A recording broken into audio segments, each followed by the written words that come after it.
collision. Ya!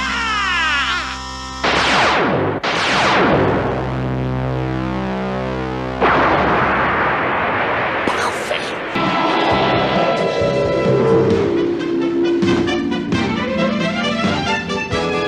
Ça alors c'est incroyable.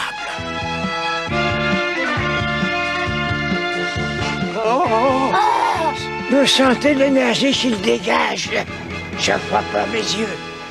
Ils ont réussi. Vous l'aurez compris avec cette magnifique intro, réalisée par Panda, il s'agit d'une fusion un peu entre un jeu des 7 familles et un Mahjong. Alors pour la partie Mahjong, on verra ça après dans la mise en place. Pour la partie 7 familles, vous pouvez déjà avoir un petit aperçu. Il y a 7 familles de couleurs. Chaque famille possède son esprit, donc que j'ai mis en haut. Vous voyez, c'est un peu la même couleur, mais un peu différent. Donc cet esprit, c'est pour des oranges, quoi, pour faire simple. Chaque famille va de 1 à 7. Le but du jeu. Alors, selon qu'on va jouer à 2 joueurs, ça va être d'avoir 5 esprits. Si on joue à 4 joueurs, ce sera d'avoir 3 esprits. Et si on joue à 3 joueurs, ce sera d'avoir 4 esprits. Et désolé, je vous ai peut-être perdu à faire dans le mauvais ordre. On va voir ceux qui s'accrochent. Dans l'éventualité où la partie se finit avant que l'un des joueurs ait le nombre d'esprits requis, c'est alors celui qui a le plus d'esprits à la fin. En cas d'égalité, c'est celui qui a le moins de cartes en main à la fin du jeu qui l'emporte.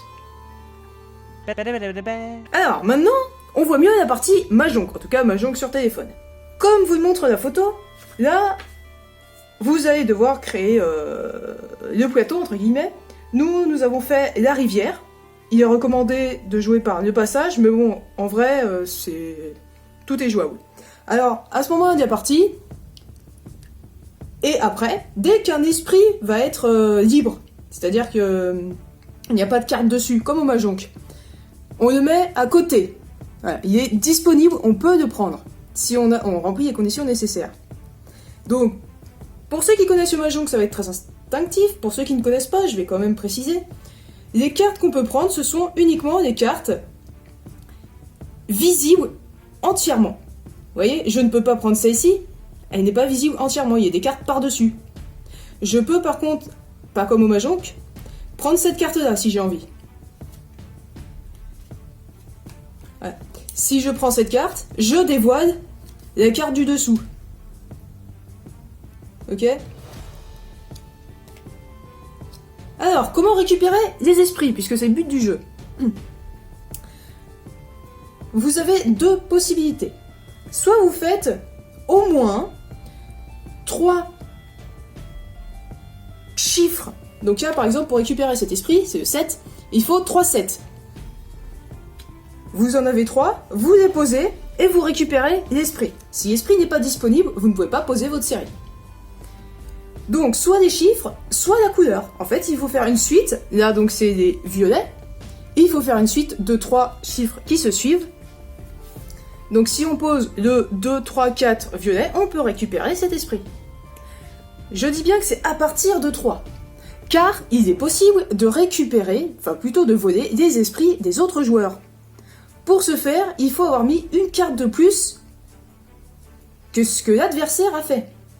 Donc, si l'adversaire il a fait 2, 3, 4 violets, pour lui piquer son esprit, vous par exemple, pour rappel c'est le 7, vous mettez 4, 7. Et ça fait que vous lui piquez. Cette carte-là ne compte pas dans le total, ce n'est pas un 7, au sens strict du terme. Elle vient se mettre à côté de votre série. Donc, d'un point de vue stratégique, il va souvent être plus judicieux en fait de prendre les esprits à partir de 4 cartes. Mais ça, encore une fois, c'est de la stratégie, ça va dépendre de beaucoup de facteurs. Alors, à votre tour de jeu, vous prenez une carte sur le plateau, et soit vous prenez un esprit, soit vous passez votre tour. Donc je prends ma carte, la main reste face cachée tout le long de la partie, pas de limite de cartes. Attention, vous ne pouvez pas prendre, imaginons, vous avez 15 cartes, et à la fin, vous décidez de tout poser d'un coup et de prendre les 5 esprits, paf, vous espérez gagner. On ne peut prendre qu'un esprit par tour. Petite précision importante. Voilà, vous savez tout, donc là c'est pour le jeu de 2 à 4. Il y a une spécificité si vous jouez en solitaire. Alors, si vous jouez en solo, c'est possible, je trouve ça moins fun, mais c'est possible.